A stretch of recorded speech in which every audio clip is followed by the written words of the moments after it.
So, welcome you all. Welcome to this knowledge session. My name is Shubham Goyal, and I'm working as a data scientist at Noldes Incorporation. And along with me, Swantika Gupta. She's working as a software consultant at Noldes Incorporation. Today, we are going to present our knowledge that is titled as Creating a Customer Segmentation Workflow with Nine. So, basically, today we are going to talk about two things. First is customer segmentation, and second is Nine software. So, we are going to see a combination of this beauty and beast, and we are going to see how customer segmentation can help different businesses and how you can implement this customer segmentation workflow easily with Nine. So let's begin. So before going to the agenda, let's see some Nolex etiquettes. So first one is punctuality. So you should respect Nolex session timing. You are requested not to join session after a 5-minute threshold. Second, and one of the most important thing, that is feedback. So make sure to submit a constructive feedback for all the sessions, as this can help presenter, and it can also help you to get better service or better session in your future sessions, like the knowledge sessions. Third thing is the silent mode. So keep your screens on mute unless you have a query. So if you have any query in between of session or on any topic, you can just unmute yourself and ask the question. Third one is avoid disturbance. So again, this one is same. So you should keep your screens on mute. And before moving forward, I would like to request you all to make this session interactive so that we can understand each concept like in a good way and accurate way. So let's begin with the session, and please make this interactive. So before moving ahead, I want to just ask one question to all. Like, have you guys ever seen this message on your mobile phone from Domino? I know like most of you have got this message, right? Can anyone help me with this? That's the best kind of message we could get. Yeah, Yeah, right. right. And have you ever observed that you are getting this message and your friend is getting this kind of message? You're getting 15% off on a regular pizza, and your friend is getting 20% off on a medium-sized pizza, right? On a same time or a same day. I have observed that, and I saw this thing on many social media platform. They are saying this thing. So basically, this is nothing but a customer segmentation implementation from Domino. So basically, you are lying in a different segment. Suppose segment one, or your partner or your like friend is lying in different segment. That is segment two, and that is decided by an intelligent implementation or intelligent machine Domino has deployed in their system. So today we are going to see how this customer segmentation is done. And as a bonus thing, at the end of this session, I'm also going to tell you what are the different attribute or different information about you Domino's used in their customer segmentation. So yeah, I am excited to tell this. I hope you are. So this is going to be our agenda for today. First of all, we are going to see what is NIME software. And secondly, we are going to see what is customer segmentation, different benefits and advantages of customer segmentation, and how we can implement customer segmentation in a better way. And then we are going to see how we can achieve customer segmentation with NIME software. So uh, let me invite Swantika now. She will give a brief introduction about NIME software. So Swantika. Yeah. Yeah, thanks, Shubham. Hi, everyone. I'm Swantika Gupta. And Shubham has really got you hyped up about the customer segmentation part of the presentation. But let me be your host for the Nine part, how it acts with customer segmentation and what actually Nine is. So I'll be your host for that part of the PPT for the knowledge. So what Nine actually is, it is a platform that is open source and free, and it provides its users with various capabilities. And those capabilities include data analysis, reporting on what you have analyzed, and maybe integrating all such different analysis that other people might have done into a single place.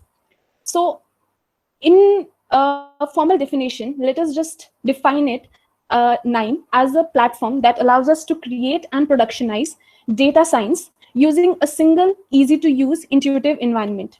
So let's just assume that you have a workflow that you want to create, and the workflow is generic. It may be a simple pipeline that might be doing some data wrangling, or it might be a data science pipeline, which might be modeling data as well. So in any of these workflows, some of the generic steps that you'll perform would be gathering that data, analyzing that data, and picking up some of the relevant parts of that data and turning it into a desired shape, so that the further steps of the pipeline could work easily with that. Once you have that data in a desired shape, you might want to train a model with that data and visualize the insights that you get. So all of these steps, from gathering of the data to visualization of the data, comes under the first part of a NIME's official definition, that is creating a data science workflow. Now we have a workflow created on a local setup, and it's not just for the local setup, right? You might want to deploy it to a particular server for general consumption. And that is where the second part of NIME comes in, that is productionizing. So can you go back to the original slide, Shubham? Yeah. So with productionizing, you are getting your workflow deployed onto a server as a web service or an application, so that different stakeholders of your business, or might be some general customers, would be able to use it and visualize the results. Now, when I talk about stakeholders, so as we know that creating any workflow is not a single step, it is a long process of steps. So on one end of that step, we have developers who are gathering data and transforming it over the way. On somewhere in the middle, we have the data scientist who is working with that data and creating a model out of it. And on the other end of the spectrum, we have a business stakeholder, a business analyst maybe, who is looking at the data and making decisions.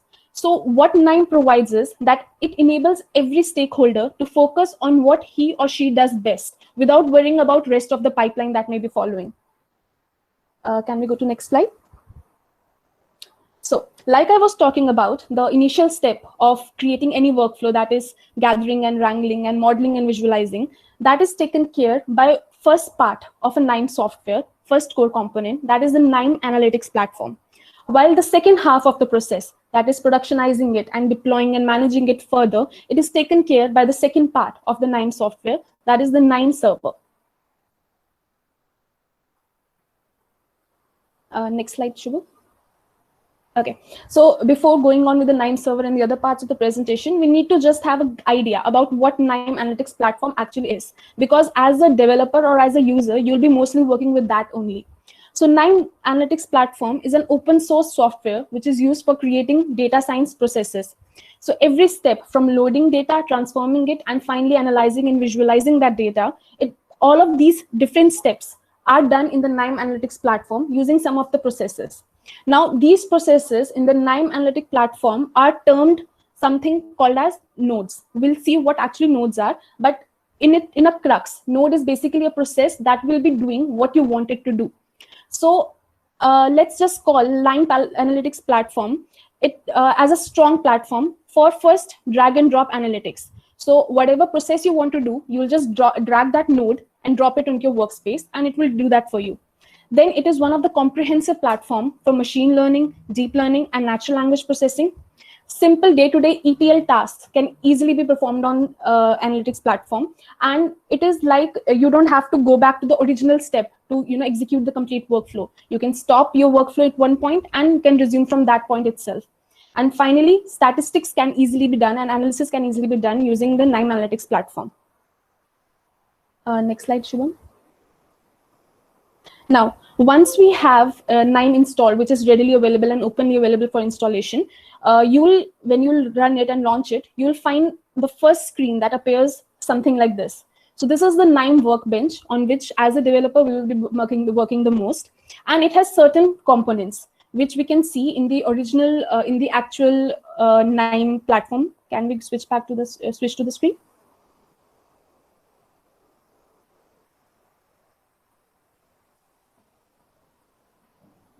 Okay, so should I switch to the platform, right? Yeah. Okay. Okay, so this is what NIME's analytic platform would look like. There are certain panels that would be readily available for you. So on the left side, where the mouse is pointing right now, it is the NIME Explorer. So what you do is you create workflows and you arrange them into folders or groups. So all the workflows and workflow group which you have created, which are shared with you, all those are available in the NIME Explorer part. So you can easily find which workflow do you want to work with. Then one of the most important panel that will be working readily is the node repository. So as I was saying, that every process in the KNIME software is attributed as a node.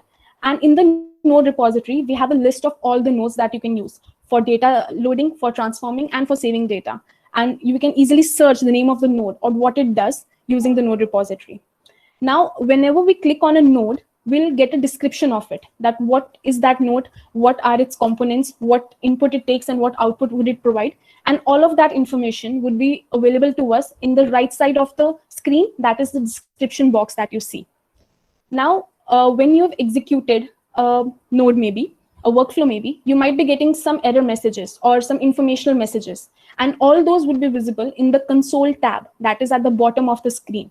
So all of the execution loggings that are going on would be available in the console. And then we have the KNIME Hub search on the right side of the screen.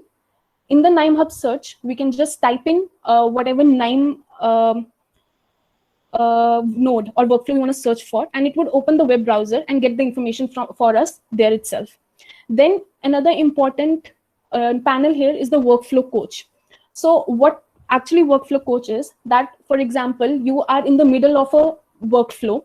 You have a certain endpoint right now, but you want to connect it to the further steps, and you're not sure which is the most properly or appropriately used node. So what workflow coach does is it takes on whatever data it has collected from different users and workflows they have created on the KNIME Hub, and predicts that this many percentage of people have used XYZ node after this A node. So it gives us a real-time node which can be used after our existing workflow. So these are the various components, and the most important one is at the center screen, that is a workflow editor. So this is the place where we will be creating our workflows. So if we switch to the workflow there, so this is our screen where we will be dragging and dropping all of those nodes and connecting them to each other to form a workflow. Okay, before we go ahead, let's go back to the PPT again. So after a general introduction about what all KNIME Workbench provides us with, we can go to some of the core components that every workflow or KNIME actually composes of. So here we have two things, that are the nodes and the workflows. So as I have been repeatedly saying, nodes are basically tasks which you want to perform without writing that task actually. So I'll just give it the input, and it would do whatever it wants to do, whatever we want it to do, and then produce the output. So you don't have to worry about the raw language code that you'll be writing behind it. And as a data scientist, you will be mostly focused on the data and not on how you'll transform it or how you'll code about it and anything like that. And using all those separate nodes, you want your data to flow. So that is what creates a workflows. So we have 4 or 5 nodes maybe, and we might connect one to another and so on. And this all transformation, it would create a pipeline for us to visualize. And this is what is called as a workflow. If we go back to the KNIME analytics platform again.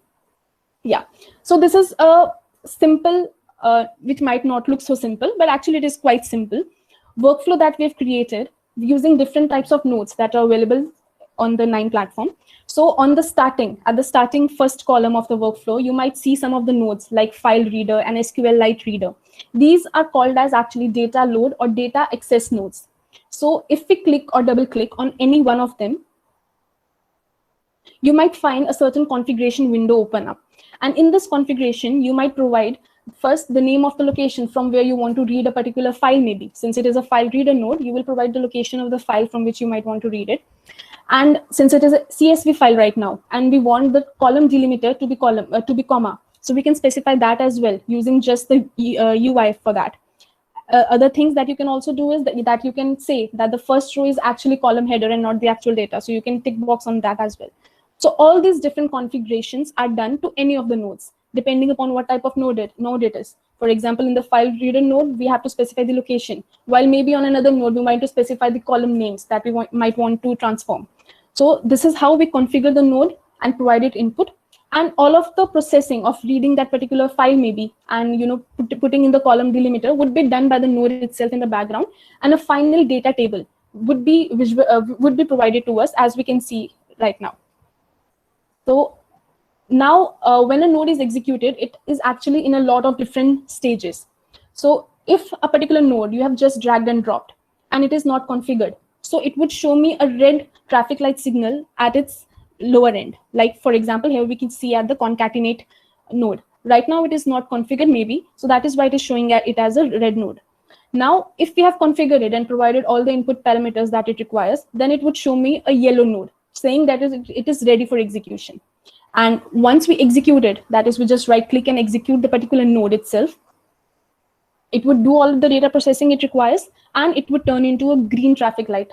So this shows that now the data is available in this particular node itself. It is not just moved on to the next nodes right now. It is just this particular node that is executed. And if we right click and go to the output data that is right now stored as a file table, we can see all that data. And in the workflow, this particular data would be given to the further nodes which come up. Now, right now we can see that even though we have not completed the completely executed the workflow, still at each node, we have the intermediate data that is being stored. And depending upon what type of data we are getting, as a developer, I can look at the data in the intermediate step and finally decide upon that which is the next node that I might want to use. Or maybe I can use the workflow coach to tell me what should be the next node to use. So that is how we create nodes and workflows using KNIME. Now, since, can we go back to the deck? Yeah, next slide, please. Now, nodes are the basic component, the smallest entity which is available in KNIME for our use. And there are about 2,000 of native and embedded nodes readily available for us to use. Nodes ranging from accessing data, and you might want to access data from a file, a database, or maybe a REST API.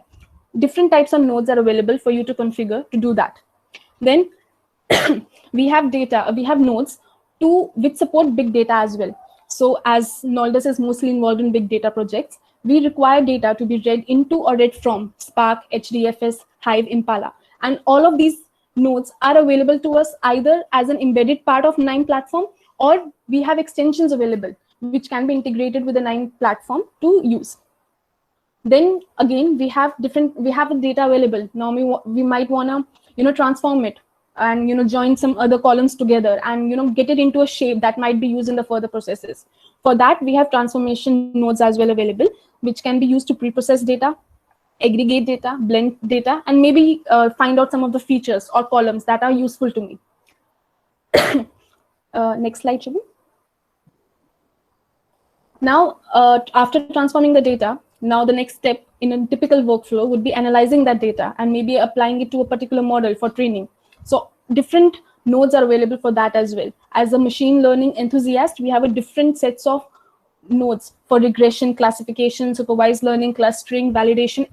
Every node which you can think of is available on the KNIME Analytics platform, and it is readily available for use.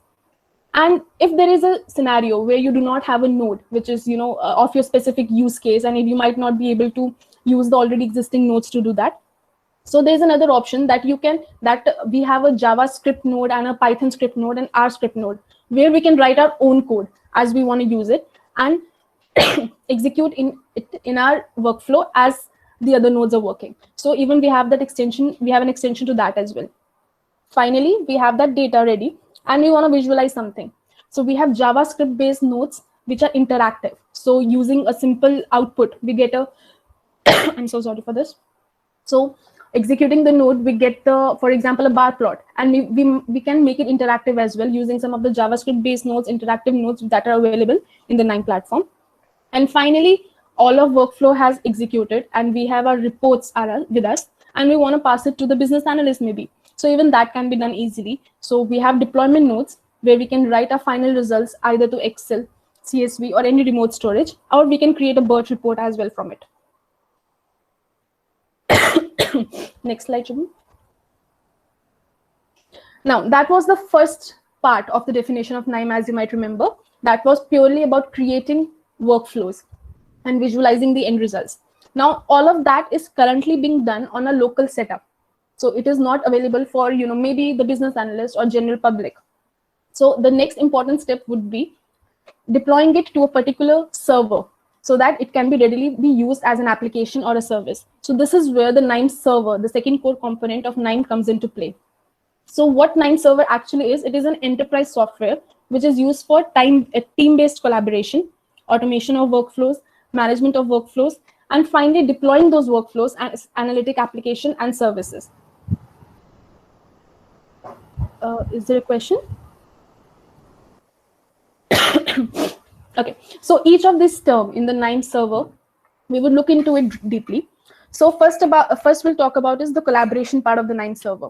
So we have different teams that are working, and some of them, as I said earlier, some of them would be working on the workflows of different types. Some might be gathering data, some might be modeling, some might be using the data to model a machine learning model. So all of these teams finally need to incorporate all their workflows together, and that can be done easily by the NIME server. Finally, we have that all of the data. You might be thinking that we have all of that data on a NIME server, and that is publicly available, might be, or maybe it is available to some user who is not authenticated to use that. So with the NIME server, we also have a possibility to protect our data using access management. So any of the data that there might be available, or a workflow, or a node, or a component, we can specify that which users can actually read that data, execute the workflow maybe, or edit the workflow. So all of that can also be done on the NIME server. And finally, as we are continuously changing the workflows, NIME server also keeps revisions and history of what changes have been made, along with the intermediate data that was available in those revisions. And we can easily, as a user, maybe copy that job or that particular workflow, which was an earlier one, into my local setup and make changes to it to improve it maybe. So that can easily be done on the NIME server. Then the second component of the NIME server, the second possibility that it provides us, is with automation. So sometimes we want to execute a workflow which is not a time, should not be executed at a time that is available to us. It might be at 3 a.m. in the morning, and we don't have to sit at the system at 3 a.m. in the morning waiting for it to execute, or maybe starting the execution. So NIME server also provides us the possibility to automate the execution of a workflow at any of the time in the day, or maybe we want to execute it once or twice in a week. We can set up that as well on the NIME server. Then with automation, there is a possibility of scaling as well. Since the NIME server would be hosted up on maybe your data center, or on AWS, or on Azure. So with NIME server, there is another package that comes, that is the executor, which takes care of scaling the nodes up or down based on the current requirements. So if the data is large enough, or there is a lot of incoming data that is not being handled by one node properly, so executor or the NIME server would take care of scaling up that data automatically without our interference. And then we have the possibility of even editing a workflow real time on the server itself, using a special type of extension available that is called as the remote workflow editor, with which we do not have to copy that particular workflow to my local to make changes to it. I can easily do that on the server itself. Then the next part is the manage and the monitoring part of the NIME server. So as I said earlier, we can deploy the NIME server on any of our own data center, or any of the cloud provider which we might be using. So for example, if you go ahead and use AWS, then you can easily integrate NIME server with all of the capabilities that AWS provides, like authentication, or what Azure provides, like AAD. So all of that integration and all of the different services that a cloud provider provides can be used and easily integrated with the NIME server. And when that server is executing, or when the services on that executor is executing, we can easily keep a look at it and monitor it for any changes that might be required. And finally, the most interesting aspect of the NIME server is deploying our workflow. And we can do that. We can deploy the workflow as a service, or as an application, and as a guided analytics service, basically. So what we do is we create a workflow and deploy it as a work web form, as we'll see at the end of in the demo as well. So we'll create a workflow and deploy it as a web form, and any user who's involved in that particular workflow, or who might want to use that workflow, can do it by simply opening up the link on his web browser and interacting with the workflow easily. Can we go to the next screen?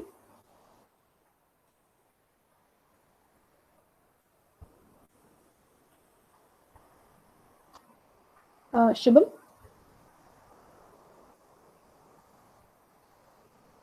Yes, can you see the screen? I have switched. Yeah. Am I audible? Yes, you're audible.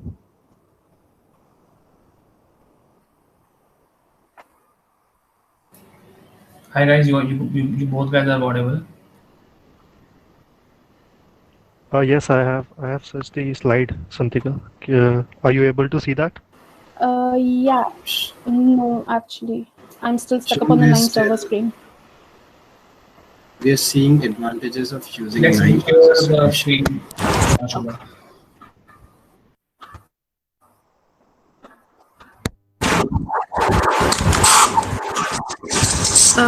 Now am I audible? Yes, you are.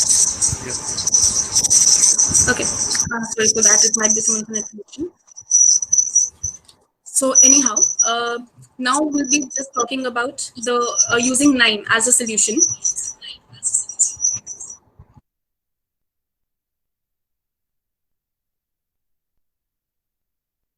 I think no You are problem, Santika. I can take it from here. No problem. So basically, that was two parts of or two components of NIME. First one was the analytic platform where you can create your workflows, and second was the NIME server where you can basically deploy your workflows and manage your workflow in terms of collaboration or automation or scheduling purpose. Now, there are certain advantages of using NIME as your solution. The first advantage is the low code. So basically, you do not have to write a huge amount of code until you require some additional features or additional functionality. There are like many nodes for many purposes readily available in NIME software itself. So if you have to create some new feature or removing any feature, that is very easily you can do that. Second thing is the modular property of NIME software. So basically, every task you will do is you will do that in a modular way. Third thing is scalable. So we have already talked about scalability. So we can use different executor for scaling up or scaling down our application. Fourth one is the every task or most of the task in NIME software is plugin based. So we have plugins for different cloud storages, local storage like SQL, MySQL, NoSQL, and for different cloud storage like S3 Bucket and Azure or the Amazon Redshift. So there are many plugins for different integration purpose. And the last one is the inbuilt collaboration NIME will give you. So basically, the collaboration purpose is the versionizing of a particular job or versionizing of particular a particular workflow, or you can say that collaboration mean to send out a collaboration between you, the technical person, and different stakeholders. Suppose you're creating something for retail industry and you are creating forecasting solution, and in forecasting solution you want to give the output or the forecasting values to stakeholders, maybe the supply chain manager or the business owner or the shop owner. So you can send out mails with the NIME itself. You do not have to use additional functionalities or additional APIs for that purpose. NIME has everything for you to send out messages, to send out mails, or every other collaboration task. So uh, let me ask you all, like, if you have any doubt in NIME, because we are going to move ahead with customer segmentation purpose. Anyone? Okay. So I think let's go with the customer segmentation part. So before coming to customer segmentation, let me tell you that customer segmentation is a method to achieve anticipation of your customer behavior. So let's first see why anticipating your customer behavior and how and why it is important. So many of the business, or for many of the business to innovate themselves or to make them on a next level, they are required to anticipate their customer need. So the best innovators continuously think beyond the present time, or basically to anticipate everything, to imagine and implement new products or services to serve customers better in a better way. So anticipating customers' future need provide the edge in the customer or the business innovations. And my favorite, Steve Jobs, highlight the value of the anticipation. So according to him, he told that you cannot just ask your customer what they want and then try to give that to them. So by the time you get it built, they will want something new. So basically, you cannot wait for your customer. Like they will say that I want this type of service. You have to anticipate this by knowing their behavior. So basically, you have to anticipate their behavior, and you have to create that feature even before they ask you for creating it. So let's take an example, or it's a question for you all. Like, can you imagine a writer or speaker or film director who never anticipate their audience, and suppose a writer just write any of the topic book, or speaker give any of the speech without knowing their audience, what type of audience he will get there, or a film director who will never anticipate his audience and make some random topic movie. Can you just imagine that? Uh, if anyone can help me out in this.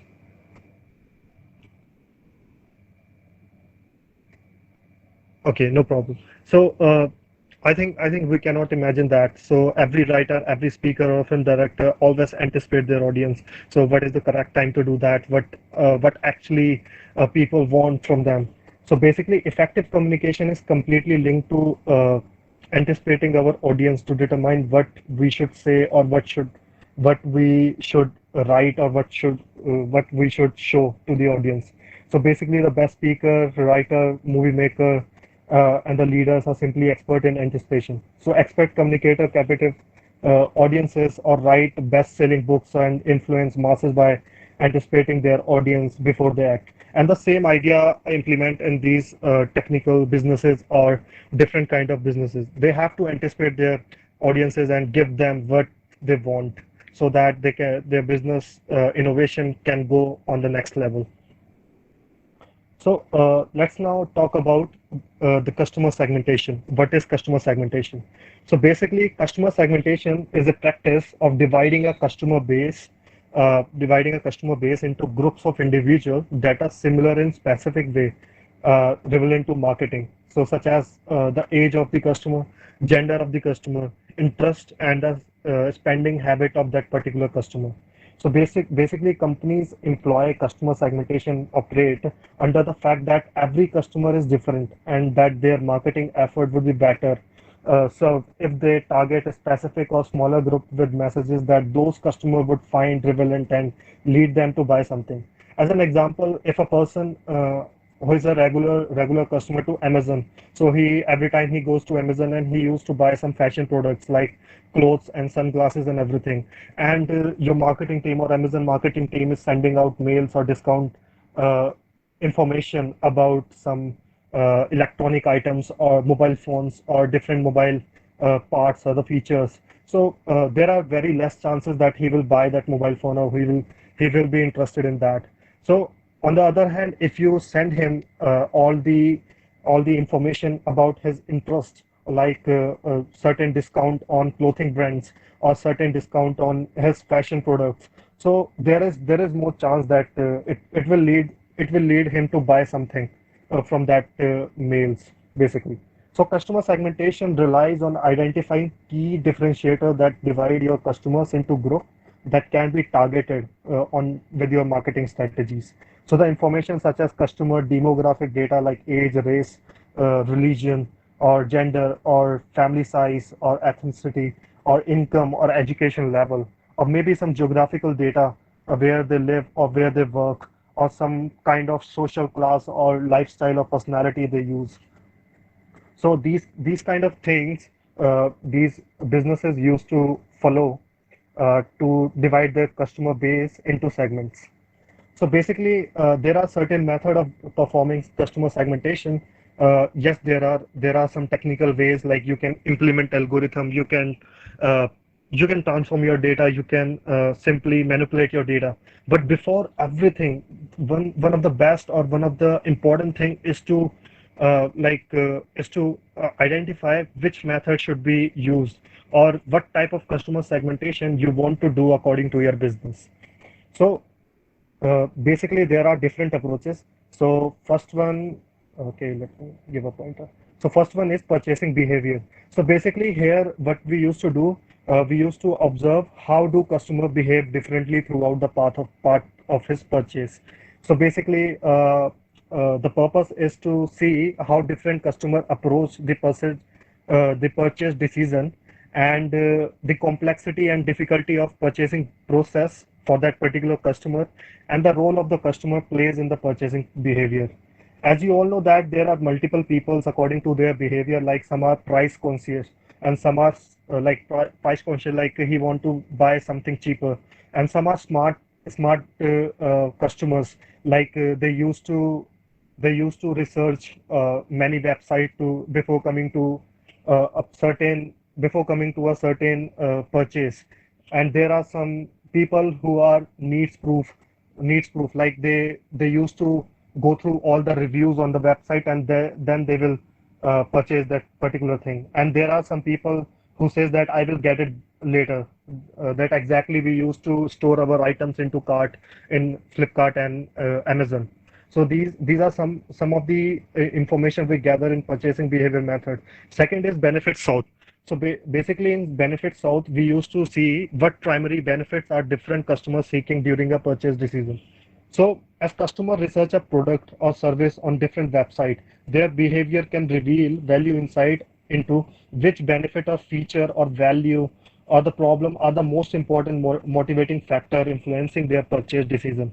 So for an example, if I take an example of a product, suppose we take an example of a toothpaste. A person is buying a toothpaste. So there can be different reason of buying, like for the whitening purpose or the sensitive teeth problem, or the price of the, like sometimes they used to consider price of that particular toothpaste, or the flavor of the toothpaste. Yeah. So I used to see that the flavor of the toothpaste and then buy that. So basically these are the features we can identify in different customers, and we can say that for this particular group of people, they use they this particular property is most important for every product. So third thing is customer journey stage. So basically, in this method, we used to see which stage of the journey is a new or existing customer currently in. So basically, there are different stages, like the awareness of that product or the education of this product, or if a customer is considering that product by clicking on that, or basically if he is purchasing that product, or the adoption of that product, maybe he's purchasing it every month or every year. So these are the some of the data we can capture in this customer stage journey stage method. Another one is the usage based. So basically we can see that what kind of, like these are something we can consider for telecom industry. Basically how much minutes a person is talking on this particular network, or from what type of recharge he's doing on that particular platform. So these are some of the usage based method. And another one is your occasion or timing. So basically at what time a person is using that particular business software or business platform. So basically if whether he's considering this platform or considering your network to talk in the night or to talk into the morning time. So these are the occasion or timing method. Another one is the customer satisfaction. So here we used to measure how satisfied are your customer is, and then you can send different mails. Like if a customer is not satisfied, you can basically see what are the reason behind this cluster or this segment of customers, what problem they are facing in your business or platform, and you can resolve that, and you can send different strategic marketing mails or marketing campaign you can open according to this method. Then the customer loyalty, you can see how often a customer is buying your product or buying or using your platform, or an internet interest base on which product they are interested in. You can just send out that mail. So the example we have just talked about, the Amazon one, where we should send a fashion item mailers to our customer in which he is interested. Another thing is the engagement level, how much engaged he is on your platform or your business software. And third one is the user status. So basically what status a user is carrying, like your user base is carrying. So according to this, you can create your customer segmentation. And these are not the only type of customer segmentation. There are many, or that is not important that you are just using a particular type of segment method. You can combine. You can see that most of the organization combining 2 or 3 type of customer segmentation method, and then implementing that in their businesses. So these are some of the methods, like these are some of the customer segmentation methods. So now let's see how a customer segmentation procedure looks like. So basically, one of the most important thing after knowing your method is the data collection. So basically, when we talk about customer segmentation or any of the customer base problem, so the data never comes from a one place. It never comes from your platform. It never comes from your business. Maybe you are buying some exogenous data, or you are buying some demographic data from any other platform. Maybe social activity about that person, or some kind of income about that person. So first important thing is the data collection. So deciding what data will be collected and how it will be gathered. Another thing is to analyze your data. So basically you will analyze what kind of attribute or what information you can use for customer segmentation purpose. Another thing is the segmentation. So you have to basically see how many segments you have to create according to your business use, or by you can decide that by collaborating with your marketing or sales team. Third thing is to implement your application in your production that will give you a continuous service for customer segmentation. So that was all for customer segmentation, and let's see how we can achieve customer segmentation for like task. So basically k-means is the one of the most in use algorithm for identifying the customer segments, and k-means is also one of the simplest and popular unsupervised machine learning algorithm. So basically, if I know most of you know about the unsupervised machine learning algorithm. So basically, unsupervised algorithm are the algorithm which take a data without knowing the output. So basically, all the information about customer, but we do not know in which cluster they lie. So basically, we have to make cluster without considering any label or any outcomes. So so basically, k-means is a simple, or you can say a group similar. The objective of k-mean is simple. Like you have to group similar data points together, and you have to discover a kind of pattern in your huge customer base. And to achieve this objective, k-means look for a fixed number of cluster, or we say them the k value. So basically on the right hand side in this screenshot, you can see we have created 3 different clusters. So the k value is 3 here, and you can see that we have mapped every data points or every customer data to this centroid. So basically these are the centroid of these clusters, and these are considered as a mean for this particular clusters. And yeah, so this is how you can perform k-means clustering on your for your customer segmentation purpose. And this is how your k-means algorithm used to work. So to process the data, the k-means algorithm in the data mining start with the first group of randomly selected centroid. So it used to consider a random centroid for your algorithm. Suppose the initial centroid was here, and after that it assign all the near point to that particular centroid, and then it evaluate that decision by calculating Euclidean distance. And there are different type of statistics you can do for testing the centroid accuracy. And then what you will do, you will just shift that particular centroid to a new location, and then again you will evaluate the accuracy of that particular centroid. So this is how you have to create your centroid, you have to make your centroid stabilized, and then you can go with your customer segmentation part. So that is all for customer segmentation. Now let's see how you can create a customer segmentation workflow with KNIME. So this is a simple architecture or simple workflow we used to follow in KNIME to create a customer segmentation workflow. So basically, there are two parts. First is NIME Analytic Platform, where we used to prepare our data and we used to train our model for our customer segmentation part, and we used to save that model for the deployment purpose. So we have created workflow for data preparation here, and we have trained our model and identify how many cluster we want to create, and also we can decide that on our server. So let's not consider that.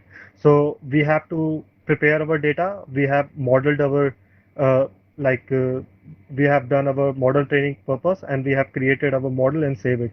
Now the second part is our creating our application, the real application. Here we will deploy our model, and these are some of the steps. Like you will deploy this whole architecture, like data preparation, so that your new data will get transformed in your desired input, and then it will go through the algorithm and it will create different clusters. Then second thing is to and this is one of the important thing, that you should accurately label your clusters. So we will see that in the demo part also, how we can label our cluster easily with NIME server. And then the collaboration part. So you can send those cluster to marketing team or sales team, so that they can take certain type of decision, or they can tell us like this kind of campaign should be better for your problems, or we can send this kind of mailers to this kind of this particular kind of cluster, or this particular type of customer base. So this is the actual workflow of customer segmentation with NIME. So let's go to the demo now. Let me switch to the analytic platform. So as you can see that we have two workflows here. The first one is the development workflow. So in development workflow, you have to decide what kind of pre-processing step you want for your particular workflow or the customer segmentation. So basically, as I already told you that in customer segmentation workflow, the data never come from the one part. So maybe you are taking a contract data from one source, or the calls data from the other source. So the first step is to combine the whole data and to see what kind of join you can apply on this different part of data. Then you have to decide what type of pre-processing you have to do, like converting some of the number data into string, because different machine learning algorithm has different need, or they need different type of, like different data type of every attribute. So you have to decide everything in this development workflow, and here you can do different experiments to see what is the better way of creating a pre-processing step, or to train your model. Once you train your model, you have to save your model in a PMML format, so that it can be used by your application in the server. So after experimenting a lot of workflows or a lot of strategies, finally you have finalized one of these strategies, and you will create a deployment workflow. And here you can see we have defined the similar workflow for pre-processing step, and then we have just created some of these steps we will follow on our application also. So let's see.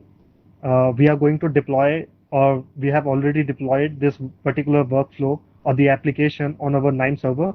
So let's see how easily you can do a customer segmentation task with NIME server. So this is the NIME server, and this is currently hosted on AWS. So this is your interface where you can perform this customer segmentation part. What you need to do, or before running this workflow, you can also click on notifying me when workflow has run. So basically, here you can enter different mail addresses, so that after execution of this workflow, every person can know that your execution is done, and they can check their mail or their decided platform to see all the output from this particular workflow or the experiment. So let's not consider this for now.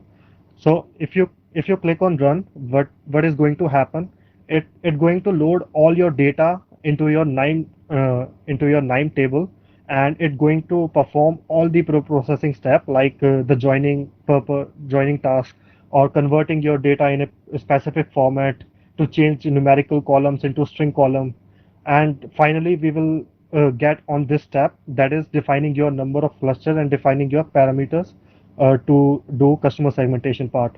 So you can see that here we have an option like how many clusters we want to create for this particular experiment or this particular task according to your business case.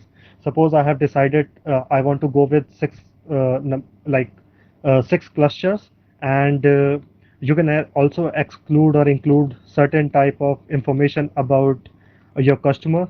So I am just considering email messages or number of minutes in a day a person is utilizing your network, or the evening minutes he is spending on your network, or the night minutes, or the international calls he is creating, or the customer service call he's doing throughout this data. So Quick after question, decide, Shubham. Hello? yeah, Quick question. Can we provide different weightage to different features? Because right now I think so each and every feature have the same weightage, but there's a in real world there's a case when different features they they yes, they so can have a yeah, different type of weightage. yeah, So can we do yeah. that? So yeah, okay, so basically, machine learning idea is all about this. You do not have to explicitly code the weightage and these kind of stuffs. Your machine learning algorithm will handle that, and it will also give you what are the different attributes are important for your customer segmentation part or your machine learning task. So it will be handled by algorithm itself. We do not have to give any weightage to our attributes. But I think so we have to provide few more details to the k-mean cluster, other than providing the number of clusters, the boundary length and all. I think so. I don't That remember is exactly, Yeah, but so yeah. that is totally optional. So that thing you used to do in the Python code when you used to write a Python code. Yeah, So there are SQL. two things like you are using a high level API to creating your k-means algorithm, or you are implementing it from a scratch and you are describing every method, every what type of distance strategies you want to apply, either written including distance or everything. But here the big advantage of using NIME is it will handle everything for you. Yeah, that is, Okay, I but think if that we is want, the we can. No? I mean, if we want, yes. then we can do that. No? Uh, so so basically, let me show you that also. So in k-means, when you double click on this, you have different options. So you have to consider first k rows, or you want to use some random initialization, or how many number of iteration you want to decide. You want to go with to decide a centroid, or maybe some other information you can also use. So in Python you can integrate everything, or you can create everything from scratch also, and you can define those things. But in k-means you have some limited modification you can do, right? Is it the answer for your question, right? Yeah, Shubham, thanks. Yeah, thanks. So basically, I have included limited features for my this purpose, and I have considered number of cluster, that is six. I want to create six cluster for my this use case, and when I go to next, so what it will do, uh, it will just execute this particular component, that is your customer segmentation. It will call your k-mean clustering model, and it will give the output every cluster for you. And then we will go to the display cluster, and uh, yeah, so let's see the display cluster thing. So as you can see that we have created different cluster like and the answer for you, you were saying that the weightage thing. So our algorithm has identified that the best parameters for your this particular k-means clustering task is your evening minutes and the day of the minutes for you, and that's how you can create your clusters. Yes, you can optimize this approach by doing analysis part. So the purpose of this demo is not to optimize or to see highly accurate model. The purpose is to show the procedure, but you can always optimize your parameters, or you can always see what kind of transformation you use. Maybe scaling of all the, maybe scaling will give you a better result. So you can see that our algorithm had decided that evening minutes of the day of the minutes are the best parameters to decide your cluster, and these are the centroid to your clusters. And you can also see different clusters here. So these are your 6 cluster in the 6 different colors. And if you go on next now, when you have seen that these are your different clusters, then it will take you to the cluster labeling task. So here you can label your certain clusters and you can decide what type of cluster it is. So if you go back, it is showing you that this cluster 0 is basically the mean value of this cluster 0 for vmail is this, and the day of the minutes are these, and evening minutes are these, and the night minutes are these, and the international calls minutes are these. So that you can just label them. Maybe you can label them as the loyal customers. So you can just label them as loyal customers. But let's take a label one and let's go with the default thing. And you can see that these are the data values for your this particular group of cluster. And if you go to the next, it will give you a chance to label your second cluster and so on. So let's wait for the execution. Yes. So similarly, you can see that on this cluster lies on this part of your graph. So that you can just see these statistics and then go to label your cluster. And similarly, you can do that for every part. So currently, I'm just leaving it as a default. Okay. Shubham, one more question. Does Nine provide some, some tool for some automation tool for data cleaning? In Python we have to do that manually. So for the data change, like as in? I mean data cleaning. Ah, For data right. Yes. cleaning. Okay. Yes. So you can do that. You can impute missing values, and you can do everything you used to do in data analysis or data science task. Okay. Thanks. So basically, after this, let's see. I'm just going next to show you the final output.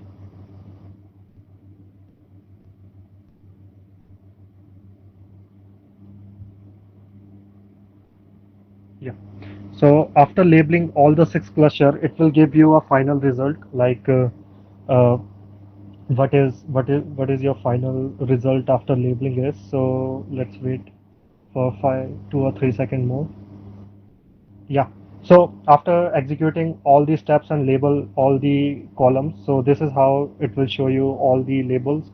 So your label 1 has these kind of statistics, or you can also see your data centers for all the labels. So for the label 1, the vmail centroid lies on this, and for day minutes centroid lies in this. And if you are not satisfied with this statistic, you can just go back and you can again label your all clusters. And you can see that let me show you the result also. So this is how your data will look like. So these are all the data points we initially have in our customer base, and these are the additional column it has added. So the cluster name and the label name to that cluster. So this is our customer segmentation with 9. So let's go back to our presentation. So as promised, we have seen that Domino used to create this customer segmentation purpose, and this information I have gathered from one of the research paper Domino data scientist has published. So according to him, Domino used geographic data, the region data. So Domino outlet in different countries, a way of the segmentation, their market, their potential market of different regions, the city they are in, so small towns or metro or the class 1 or class 2 city they have initially decided what included in this class or what included in this class, or the demographic data about the person, like their income and everything, or the age of the person, like under 13, 13 to 21, 21 to 35, or 35 to 50, or 50 plus. They will send different type of discount emails or discount messages, or the family income of that particular person. So these are some of these data customer segmentation for Domino they have used. And some of the benefits of customer segmentations are it helps you to in determining marketing opportunities. It can help your product development and design. It can help you in tailor make marketing initiative, or it can also help you to determine a product pricing. So, and some others are the higher ROI you will get, or upselling or cross-selling opportunity you will have, or ability you have the ability to give a personalization communication to your customer, and your customer will feel like yes, this particular business or this particular platform is taking care of me, or taking care of my needs. So these are certain benefits or advantages of using customer segmentation in your business. So thank you guys. If you have any question now, you can ask.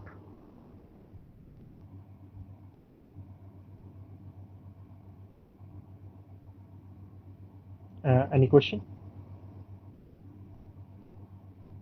Okay, one important thing I want to tell you guys. So on 24th, we are having a guided analytic platform, forecasting platform webinar that we are organizing with NIME team. So you can just go on this particular link. I'm just giving you this link, and you can just register free on this. Yeah, and you can enjoy that webinar also. Yeah, thank you guys.